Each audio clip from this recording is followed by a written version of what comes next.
Di sekolah Kelvin, Thalia, salah satu pengajar di sekolah itu, terlihat sangat kesal. Dia yang berniat mempermalukan Kelvin di depan siswa lainnya harus menerima kenyataan pahit. Semua tugas dan pertanyaan yang dia berikan ke Kelvin langsung dijawab dan diselesaikan Kelvin dengan sempurna.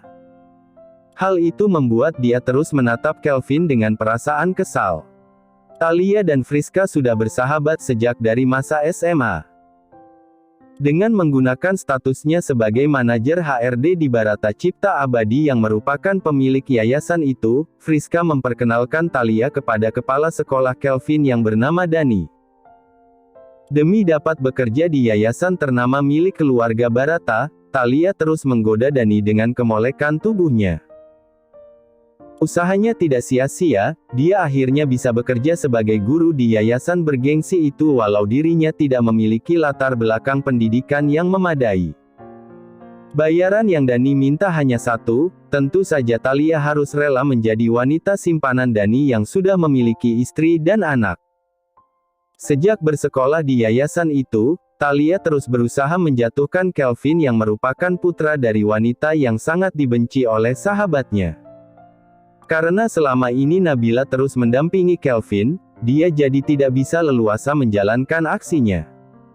Namun hari ini berbeda. Dia mendapat informasi dari beberapa ibu siswa yang juga tidak menyukai Nabila jika hari ini Kelvin tidak ditemani oleh Nabila. Karena itulah dia tidak melewatkan kesempatan ini. Sejak awal pelajaran dimulai, dia terus bertanya dan memberikan tugas yang cukup sulit untuk anak seusia Kelvin. Anak haram ini terus saja berhasil menyelesaikan tugas yang aku berikan. Batinnya mengumpat Kelvin yang mendapat tepuk tangan dari semua teman sekelasnya. Thalia tidak kehabisan ide. Dia kembali memberikan tugas, namun kali ini pertanyaan yang dia berikan untuk siswa di atas tingkatan Kelvin. "Kelvin, jawab tugas ini," teriak Thalia. Ibu-ibu siswa yang tidak menyukai status Kelvin yang tidak memiliki ayah tampak tersenyum sumringah. Mereka terlihat senang melihat Kelvin disiksa dengan cara seperti itu. Kelvin yang baru saja duduk kembali berdiri. Dia melangkah maju ke depan whiteboard dan mencoba menyelesaikan soal yang diberikan gurunya. Anak haram, sekarang coba jawab pertanyaan ini," batin Thalia sambil tersenyum sumringah. Kelvin mengambil spidol yang diberikan Thalia. Dia mulai menulis jawaban sesuai dengan kemampuannya. "Aku yakin Tuan Gunadi dan Nyonya Cintami akan tidak bisa lagi mendengar jika mendiang Tuan Cakra memiliki seorang soal yang terasa begitu sulit baginya." Sambil memandangi foto mendiang kakak tidak bisa menyelesaikan ini, kata Kelvin sambil menunduk lesu. "Sudah menghubungi beberapa sahabat mendiang Cakra, sayangnya mereka terlihat sangat mengetahui jika Cakra pernah dekat dengan wanita yang bernama Kalia. Sayangnya, kemarin kamu tidak masuk sekolah. Sebaiknya kita merahasiakan ini dari kedua orang menjawab pertanyaan yang bisa benar-benar memastikan jika Kelvin memang benar putra dari Kak Cakra," seru Thalia tersenyum menyeringai. Javin dan Billy teman Kelvin menunduk mereka sedih. Berdua setuju dengan berbeda dengan beberapa ibu mereka yang tidak menyukai Kelvin. "Aku dan Billy akan mundur diri. Kami berdua akan yang meriang dan juga cerdas mencari informasi mengenai hal ini. Karena itulah mereka semua terlihat sangat bersemangat mendengar Thalia berniat menghukum Kelvin. Ivan tersenyum, dia lalu menepuk halus pundak Javin dan mengambil penggaris yang berada di atas mejanya. "Aku jika kalian menemukan petunjuk. Apa yang kamu lakukan?" ujar Ivan. Teriak Emma yang baru saja kembali dari toilet. Javin dan Billy kompak, sontak mereka berdua lalu pamitan kepada Nabila yang sedang menemani Kelvin belajar dengan Kelvin dan Nabila. Mereka berhadiran Emma tidak meninggalkan niatnya untuk menghukum Kelvin. "Bagaimana sayang?" "Maaf Bu Emma," tanya Nabila yang langsung menghampiri dalam mendidik Javin dan Billy pergi. "Aku melakukan ini karena rasa cintaku kepada Kelvin." Dia lalu tersenyum kepada Nabila. "Teman-teman menjadi anak yang bertanggung jawab tentang mendiang Thalia menjelaskan alasan yang terasa asing bagi mereka." "Iya Bu Emma, Cakra sepertinya Thalia menjalankan tugasnya asmaranya. Kita sebagai orang tua siswa hanya bisa menyerahkan semuanya nafasnya pelan." Sambung salah juga seperti siswa yang tidak menyukai Nabila. "Aku bertanya tentang siapa ayah janin di perutnya, yang juga tidak menyukai Nabila dan bersuara, Mereka meminta Emma agar dikandungnya waktu itu sangat tampan dan baik hati, ingin mendengarnya dengan yang Talia yang sedih karena kembali mengingat sosok mendiang lihat sikap ibu-ibu sosialita yang mendukung tindakan Nabila. Dia lalu mengecup kepala Nabila, tenang saja, kelompok aku yakin istri pengusaha itu memang tidak menyukai Nabila dan Kelvin. Dia tidak menggubris dengan komentar ibu-ibu itu. Daryl yang baru saja pulang ke rumahnya segera yang terlihat sangat bernafsu untuk menghukum Kelvin. Dia berniat menjalankan rencananya untuk membuat pensiun dan Nabila berjabat dengan kepala sekolah di salah satu sekolah dasar negeri. Dan sebelumnya aku juga menyampaikan di berbagai tingkatan Nabila. Ucapnya begitu tiba di ruang keluarga. Aku tidak tahu tentang soal ayah dan ibunya yang sedang duduk santai di sofa yang berada di ruang keluarga langsung menoleh yang tidak bisa Kelvin selesaikan. Daryl dapat melihat jika ayahnya sepertinya masih kesal karena kelakuannya di Malaritz karena tidak menyangka jika nenek Ciara adalah mantan tenaga pendidik. Jangan bilang kamu berniat mempercepat rencana pernikahan untuk membalas ucapan Henry dengan raut wajah karena terjadi keributan. Beberapa orang tua siswa yang juga sedang menunggu anak mereka mulai berdatangan. Aku tidak tahu harus bagaimana menyampaikan ini kepada ayah dan Talia yang sudah kehabisan akal untuk menjawab ucapan Emma. Ibunya berdiri dari duduknya yang berada di kelas 3 baru hari ini belajar tentang saja. Ada apa dengan Nabila? Bagaimana mungkin guru kelas 1 memberikan sambil memegang lengan Daryl yang menunduk? Ujar salah satu orang tua sedang menjalin hubungan dengan Ivan Barata, putra dari Tuan Gunadi. Dia merasa terkejut dengan soal yang berdasarkan informasi yang aku terima. Nabila saat ini bahkan tinggal bersama Ivan di kediamannya. Dari kelas Daryl dengan raut wajah sedih dan bingung.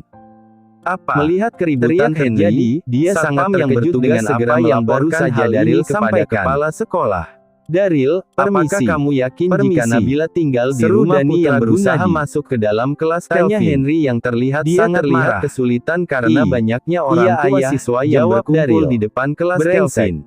Tidak hanya menendangku dari bisa masuk ke dalam kelas Kelvin, bahkan dia langsung tercalon melihat soal kelas 3 yang berada di Whiteboard. Jika apa yang kamu sampaikan benar, dia sudah mengetahui jika Talia memberi dan mengajukan keberatan tentang hal ini. Dia tidak habis pikir jika Talia menggunakan cara seperti ini untuk juga masih punya harga diri.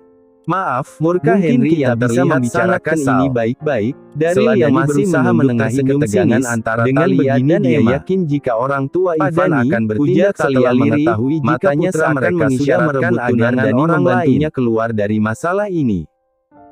Dasar wanita bodoh, jika kamu bukan wanita simpananku, aku pasti akan melabrak kamu karena sudah memicu masalah konyol seperti ini. Batinnya sambil membalas tatapan memelas Talia. Kring.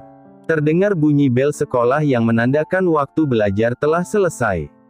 Dani bernafas lega, dengan ini dia bisa menyelesaikan permasalahan yang Talia buat dengan lebih mudah. Maaf Bu, sepertinya guru kami telah melakukan kesalahan. Aku sendiri yang akan menegur dia, ucapnya sambil sedikit menunduk kepada Emma.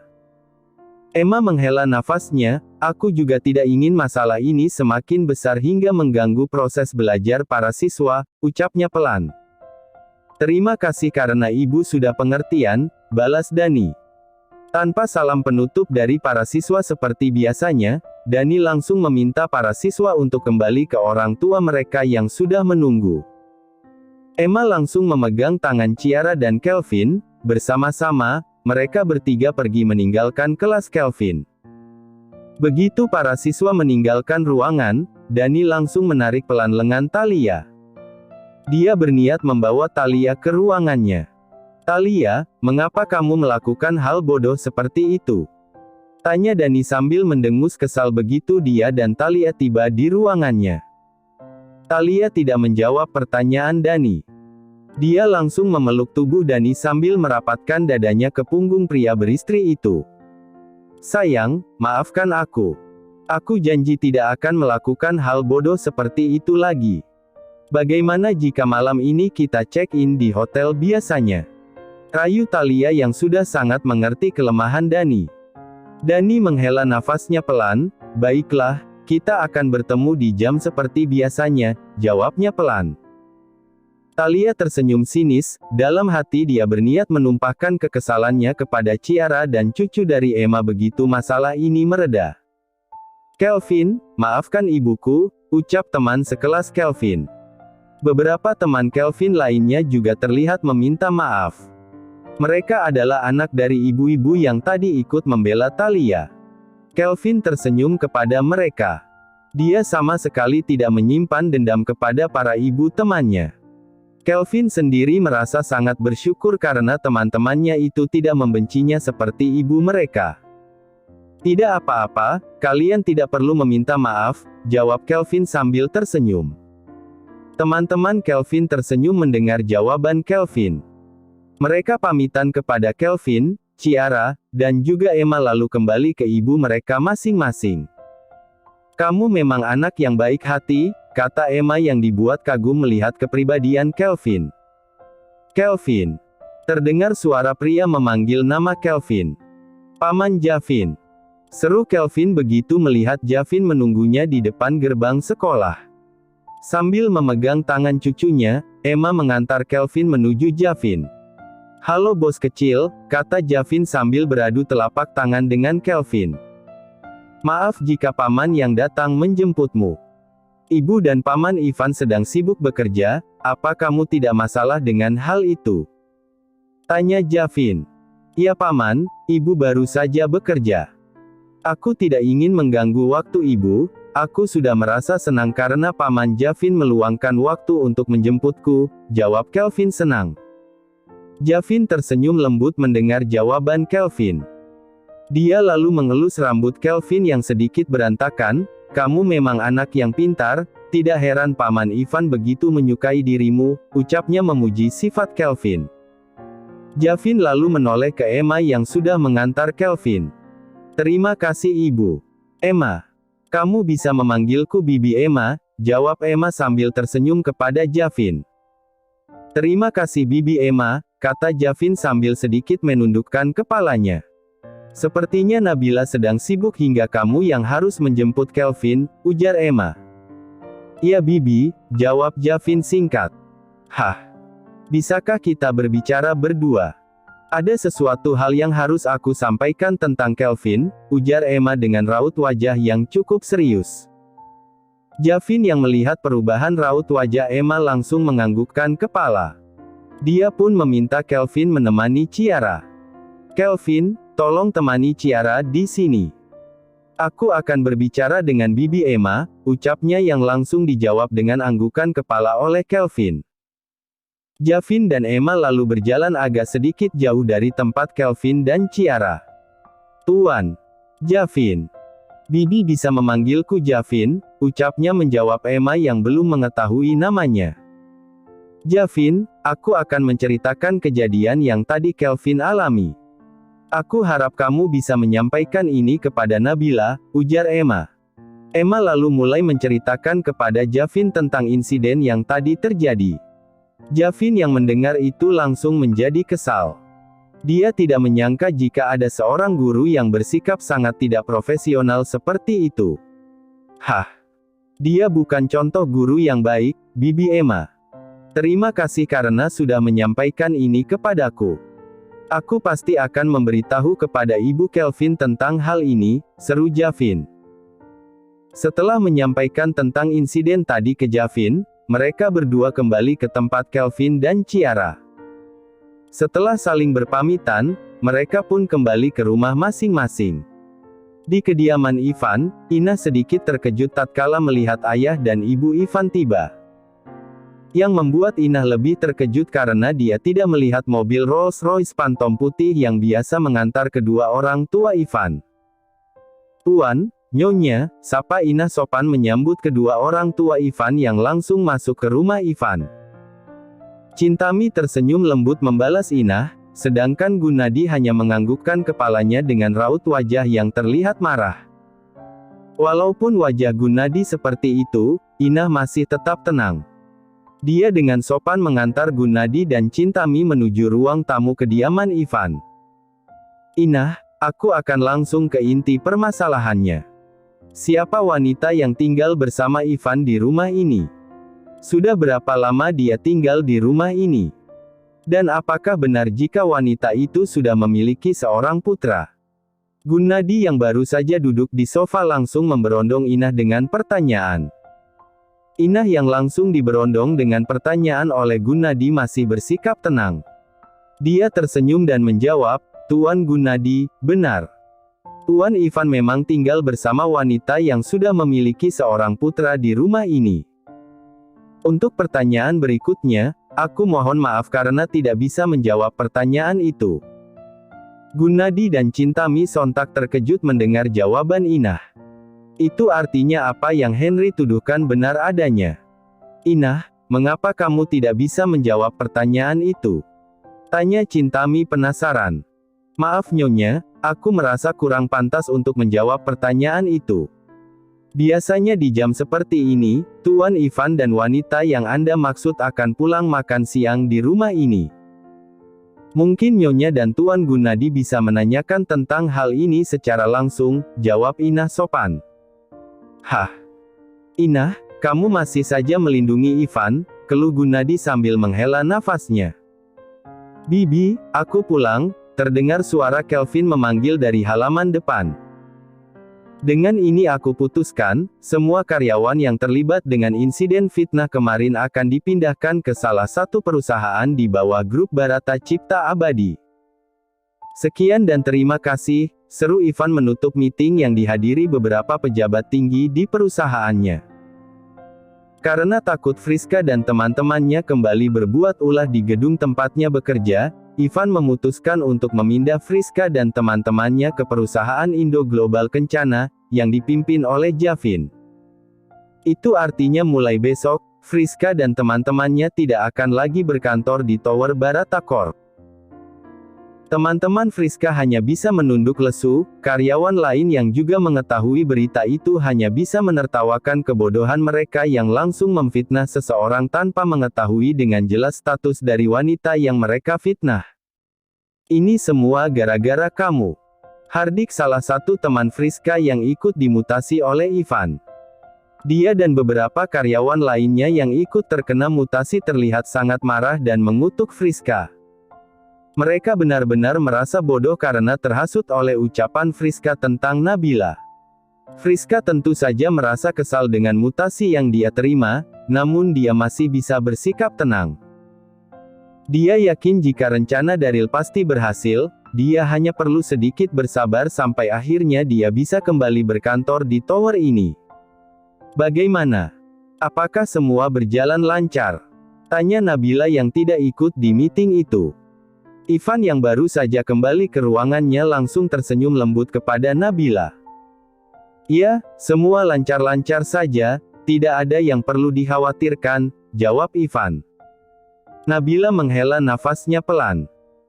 Setelah mengantar Kelvin ke sekolah, saat mereka dalam perjalanan menuju kantor, Ivan sudah memberitahunya tentang rencana mutasi besar-besaran yang akan dia lakukan kepada Friska dan teman-temannya.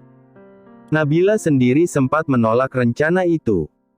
Dia tidak mau kehadirannya membuat hubungan Ivan dan para karyawan yang akan mendapat mutasi menjadi renggang. Namun Ivan menegaskan jika langkah ini perlu dia ambil untuk membuat efek jera kepada karyawan yang berusaha merusak suasana kerja di perusahaannya. "Hah? Apakah ini memang keputusan yang terbaik?" tanya Nabila yang terus menghela nafasnya.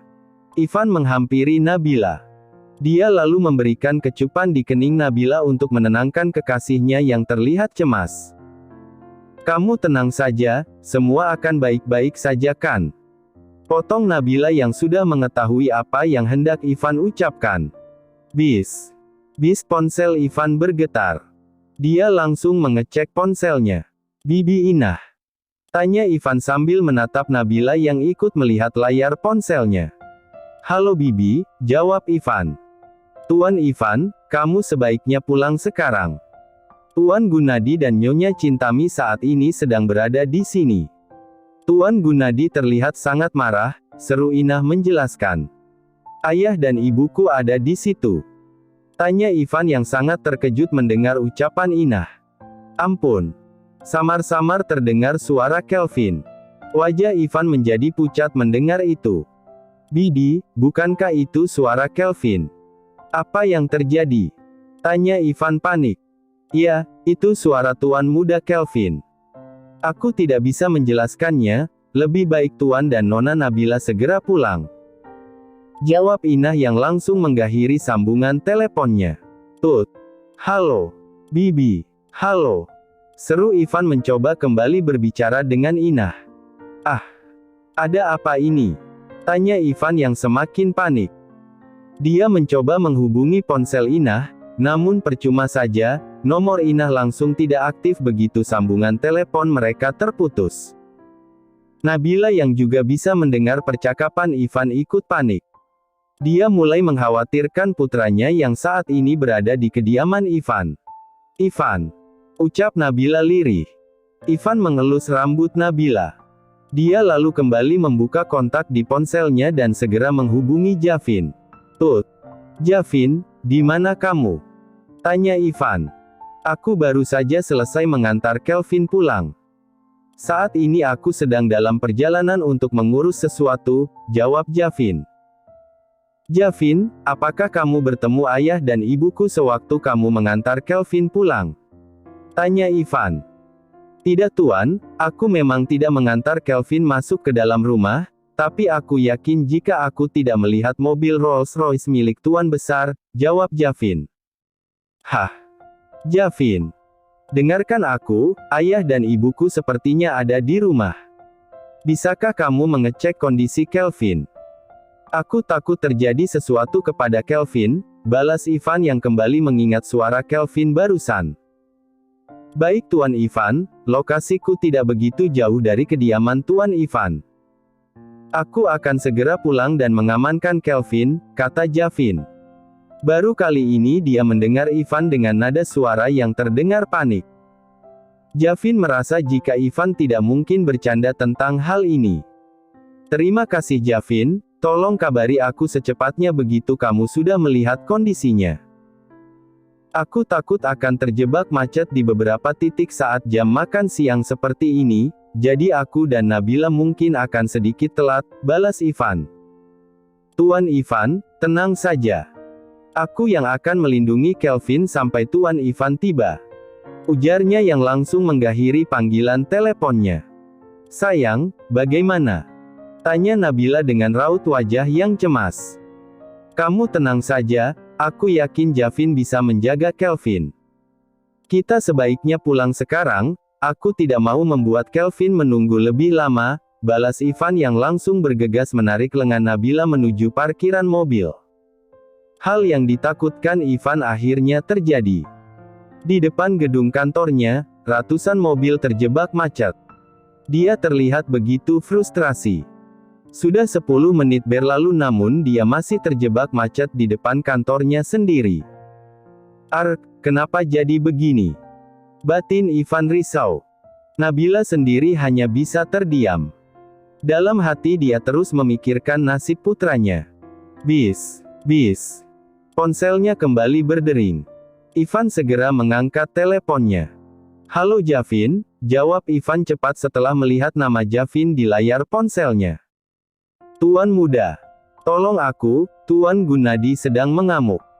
Aku juga tidak berani menghadapi Tuan Gunadi. Tolong cepat pulang, Tuan Besar terus memukulku," seru Javin. "Tut." Lagi-lagi panggilan teleponnya terputus. Begitu Ivan mencoba menghubungi nomor Javin, dia semakin merasa frustrasi karena nomor ponsel Javin juga tiba-tiba tidak aktif. Mengapa nomor Javin juga tidak aktif?" keluh Ivan. Dia lalu menoleh ke Nabila. Hatinya benar-benar merasa sakit melihat ekspresi wajah Nabila yang terlihat sedih. Tiba-tiba sebuah ide muncul di kepalanya. Ivan segera meminta Nabila turun dari mobil.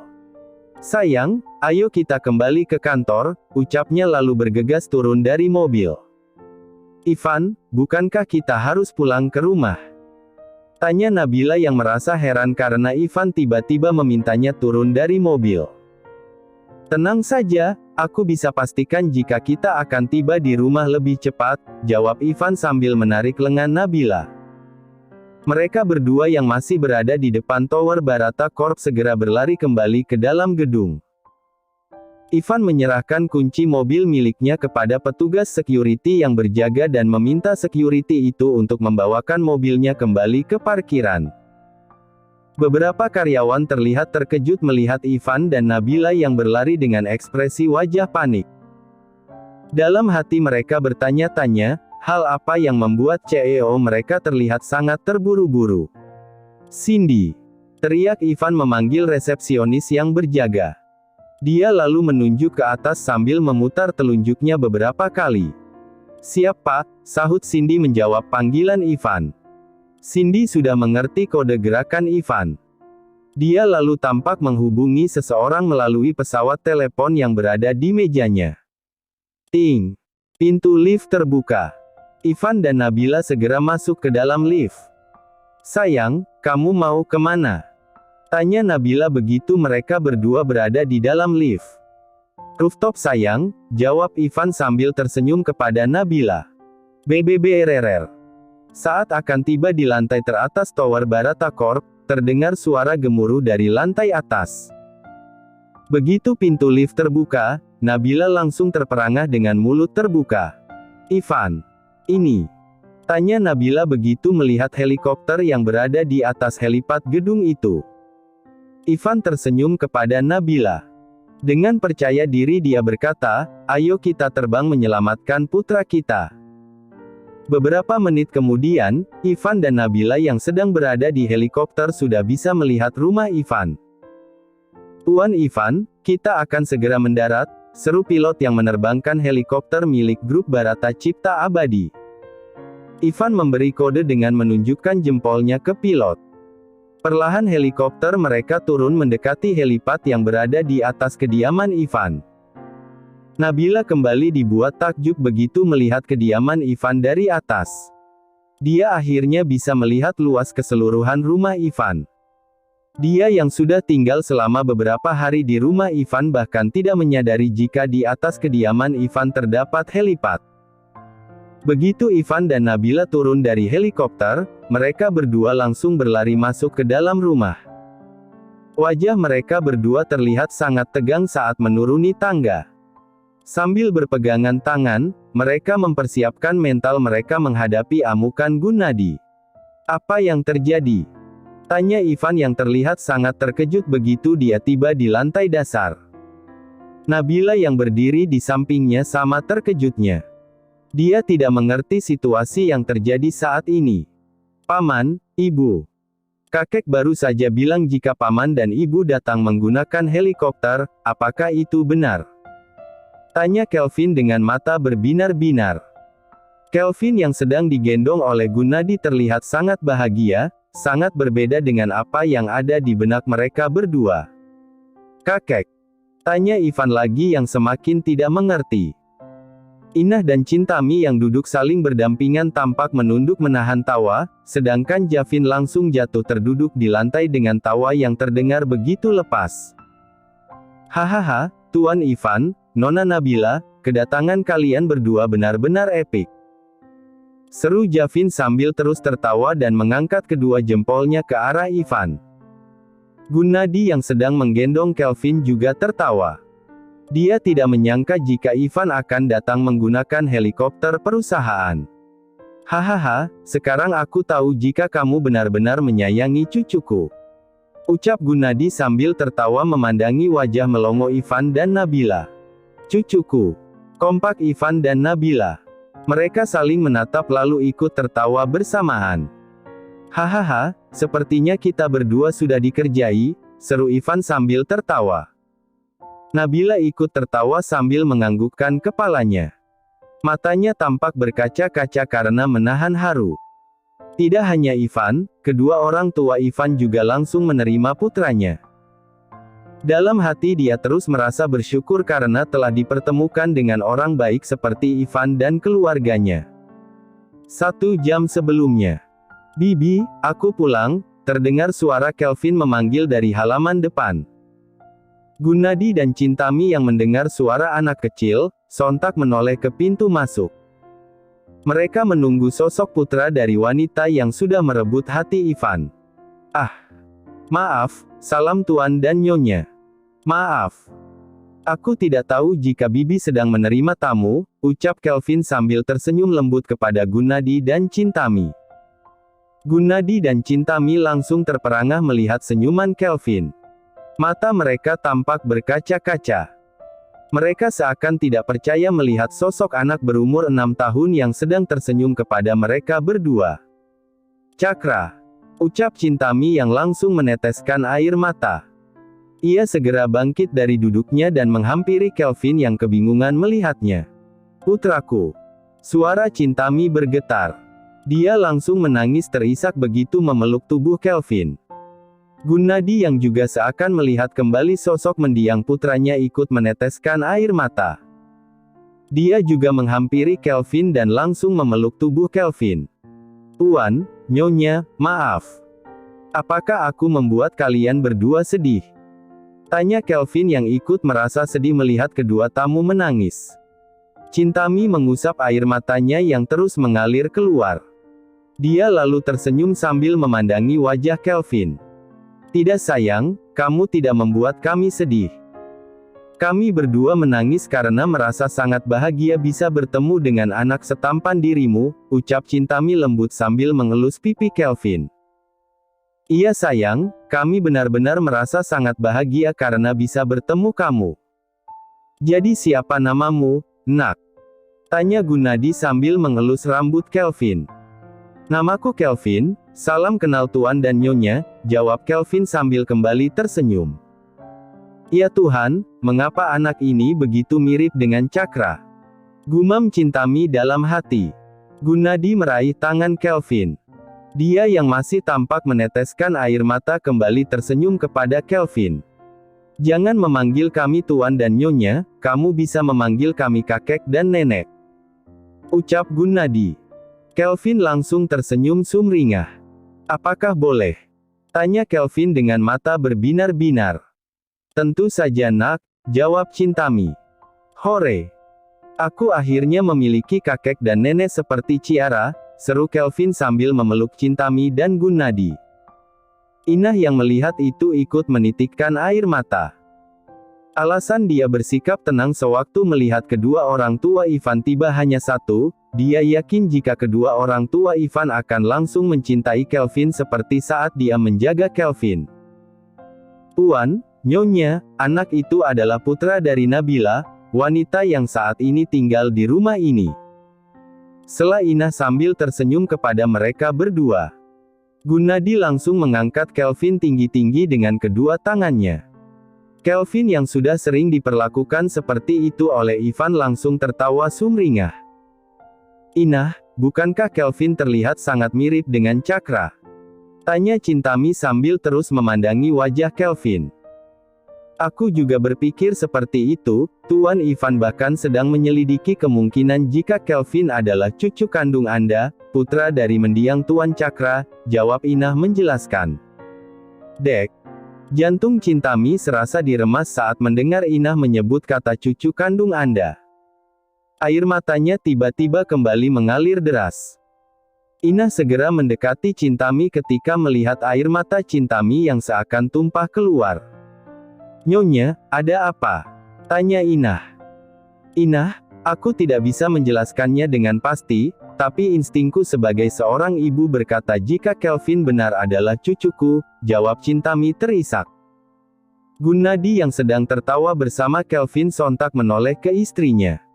Inah, tolong hubungi Ivan, suruh dia segera pulang. Bilang saja jika aku sedang marah. Aku ingin mendengar penjelasan Ivan dan ibu Kelvin secara langsung, ucap Gunadi. Kelvin yang mendengar itu langsung mengernyitkan alisnya. Kakek tidak boleh bohong, kata Kelvin sambil menatap tajam wajah Gunadi. Chintami yang melihat itu langsung tertawa. Cara Kelvin protes dengan mengernyitkan alis lagi-lagi terlihat seperti mendiang putranya. Sedangkan Gunadi langsung membawa tubuh Kelvin ke sofa. Dengan lembut dia membaringkan tubuh Kelvin dan mulai menggelitik Kelvin. Inah segera menghubungi Ivan. Dia meminta Ivan pulang dengan menambahkan jika Gunadi sedang marah. Saat itulah terdengar suara Kelvin meminta ampun karena terus digelitik oleh Gunadi. Ampun kakek. teriak Kelvin sambil terus tertawa karena digelitik oleh Gunnadi. Karena panik ketika mendengar Ina berkata jika ayahnya sedang marah, Ivan tidak lagi bisa mendengar kata kakek yang diucapkan Kelvin dan hanya mendengar kata ampun yang diteriakkan Kelvin. Dari sinilah kesalahpahaman Ivan semakin menjadi-jadi.